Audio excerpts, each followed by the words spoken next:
In Brooklyn, a lot of the times if you live near water, all this stuff is really bad. So I live right next to a place called Caesars Bay. It's a big, like right by the Verrazano Bridge. Morning that Hurricane Sandy hit, about 7 o'clock, it was kind of a last-minute decision to evacuate our house. So I wasn't there, but my mom and my stepdad kind of packed up as much as they thought they would need. This girl in our school, her mom died actually from the hurricane. Her and her dad were outside. There was a piece of concrete blocking all of the water rushing by, and all of a sudden just broke. And she just had glass, her arm was just sliced open.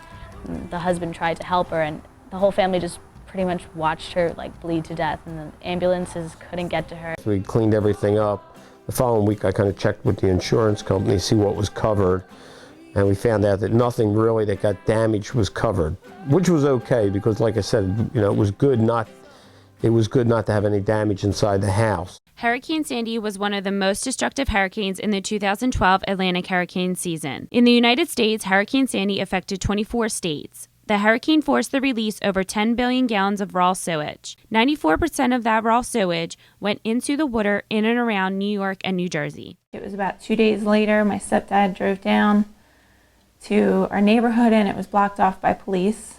And they said that we weren't going to be allowed in for a couple of days.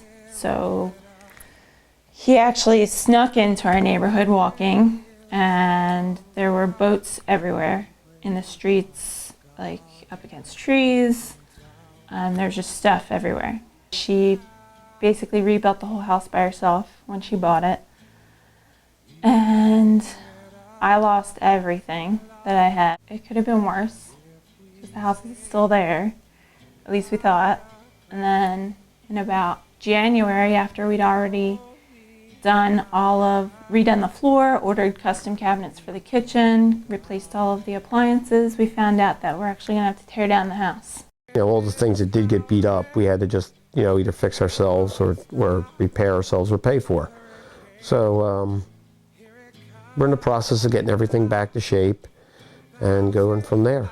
My mom actually went online and got phone numbers, got just any information that she could for whatever help was out there, and she immediately searched for FEMA to get 3 months rent and a stipend of money for any of our immediate needs, whether it was toiletries or clothes. It was really helpful, and a little bit of a weight lifted that we didn't have to think about any of that stuff right away. Even though some things have gone smoothly, a lot of things haven't, and we still have a lot of rebuilding to do and kind of a lot of starting over to do.